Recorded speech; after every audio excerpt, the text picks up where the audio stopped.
MP में अवैध रेत खनन पर सुप्रीम कोर्ट सख्त हो गया। मुरैना वन रक्षक हत्या मामले की सुप्रीम कोर्ट में सुनवाई हुई। वन रक्षक हत्या और खनन माफिया पर सुप्रीम कोर्ट की कड़ी टिप्पणी। अवैध रेत खनन और हत्या मामले में राज्य सरकार को फटकार लगाई गई है। सुप्रीम कोर्ट ने हालात को चौंकाने वाला और सरकार की नाकामी बताया। चंबल नदी पुल के ठीक नीचे खनन पर भी जताई चिंता। अवैध खनन में अधिकारियों की मिलीभगत की जताई आशंका। मुरैना केस में डीएसपी ने सुप्रीम कोर्ट में रिपोर्ट पेश की। डीएसपी मुरैना ने कोर्ट में रखी जांच की पूरी जानकारी। मुरैना केस की अगली सुनवाई 17 अप्रैल को तय है। अगली सुनवाई 17 अप्रैल को होनी है। सुप्रीम कोर्ट ने हालात को चौंकाने वाला और सरकार की नाकामी बताया है। ये बहुत बड़ी जानकारी इस वक्त आपको दे रहे हैं, जहां पर सुप्रीम कोर्ट नाराजगी व्यक्त करता हुआ नजर आया है। एमपी में अवैध रेत खनन को लेकर और चंबल नदी पुल के ठीक नीचे जिस तरह से वहां पर खनन किया जा रहा है, उसको लेकर भी भारी चिंता जताई है। मुरैना वन रक्षक हत्या मामले की सुप्रीम कोर्ट में सुनवाई हुई थी और जिस पर खासा नाराजगी यहां पर सुप्रीम कोर्ट जताता हुआ नजर आया। वन रक्षक हत्या और खनन माफियाओं पर सुप्रीम कोर्ट की यह कड़ी टिप्पणी सामने आई है। अवैध खनन में अधिकारियों की मिलीभगत की आशंका जताई गई है। मुरैना केस में डीएसपी ने सुप्रीम कोर्ट में रिपोर्ट पेश की।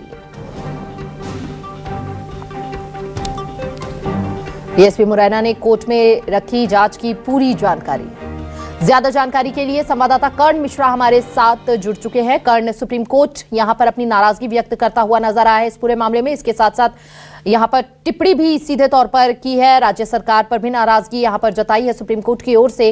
अब कितना बदलाव यहां पर आता हुआ नजर आने वाला है और साथ ही साथ अगली सुनवाई में क्या जरूरी लग रहा है कि निर्देश देते हुए सुप्रीम कोर्ट नजर आए? बिल्कुल, देखिए, आपको बता दूं मैं कि जिस तरह से उम्मीद की जा रही थी कि जब इस पूरे घटनाक्रम पर सुप्रीम कोर्ट ने जो है संज्ञान लिया था और इस मामले में सुनवाई के लिए बात सामने आई थी और जिस तरह की अब इसमें सुनवाई शुरू हुई है, साफ तौर पर उम्मीद की जा सकती है कि इस मामले में सुप्रीम कोर्ट सख्त हिदायत देने के साथ ही कार्रवाई के निर्देश जो है वो दे सकता है। जिस तरह की पहली सुनवाई जो हुई है उसमें स्पष्ट तौर पर जो शासन है, शासन की जो व्यवस्था है, विशेषकर अवैध खनन पर जो कार्रवाई का जो दावा है उसको लेकर कड़ी फटकार जो है उनके द्वारा शासन को लगाई गई है। इसके अलावा चंबल नदी का जो पुल है उसके नीचे हो रहे खनन को लेकर भी सुप्रीम कोर्ट ने चिंता जाहिर की है।